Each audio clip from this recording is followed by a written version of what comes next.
Hello once again. So I am back finally. I know I haven't posted a video in about a week or so. I just finished moving, so I've been really busy getting all my crap and moving from one state to another. Anyways, in this video here I've stolen a Panzer I, which is like the German light armor, essentially the in-game equivalent to the American Stuart.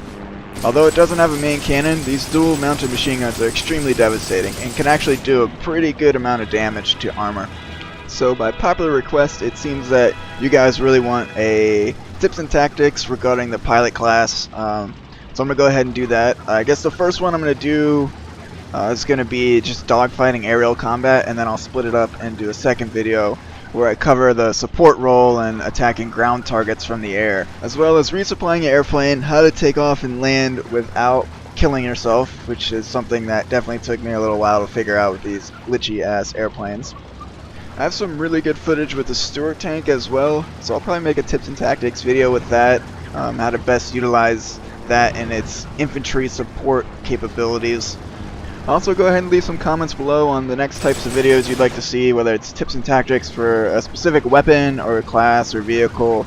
I've also got some Heroes and Generals game news for you, and the next build entitled Jefferson is currently being worked on, and I've got some information regarding one of the improvements that they've made. If you remember from the Irma release, one of the major updates was to the HUD and user interface, which they streamlined and simplified and made it look nice and clean. But it still is lacking some information, so they're going to go ahead and tweak it a little bit more. For example, you will always be able to see what range your current weapon is sighted into, whether it's the rifle or the tank. You'll also be able to clearly see if there are different types of ammo to switch between. Not just in the tanks, but also on the infantry soldiers themselves. So for example, if you've bought some match ammunition for your rifle, you'll be able to switch between that and the standard factory ammunition as well.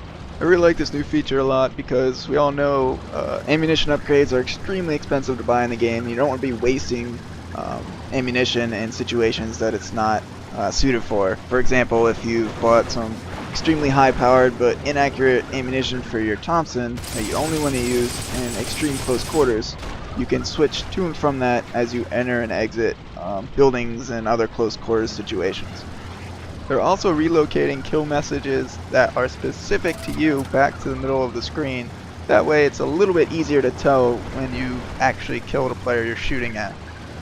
I'll post a link in the description below where you can find a full list of the changes, as well as a lot of screenshots that illustrate the differences in the new HUD that's coming up versus the current one that is out now.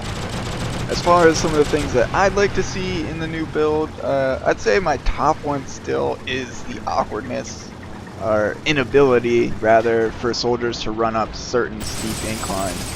I think they really need to address this. Just make it so you run slower up the hill, because right now you have to like awkwardly jump your way up, but you can't always jump while moving forward up these steep inclines. It's just really frustrating and annoying.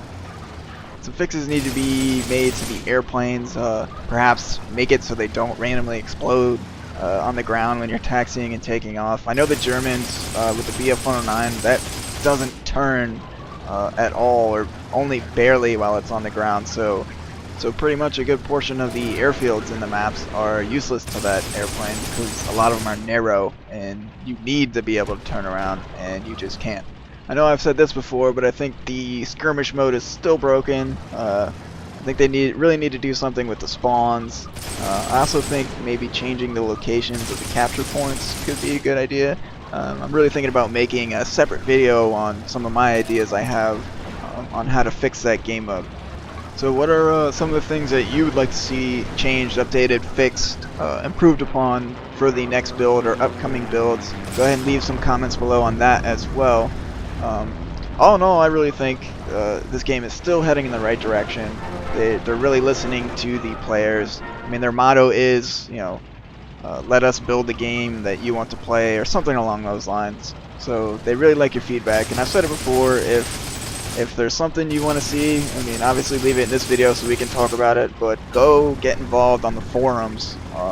Make your voice heard, because you never know, there's probably tons of other players that maybe have the same issue or maybe agree with your point on the game. As always, thanks for watching, guys. Don't forget to leave a like below if you enjoyed the content. If you're new to my channel and my videos and you like what you see, don't forget to leave a like and also click the subscribe button for more Heroes and Generals videos, as well as the other videos that are featured on my channel. So thanks again, and I'll see you in the next video.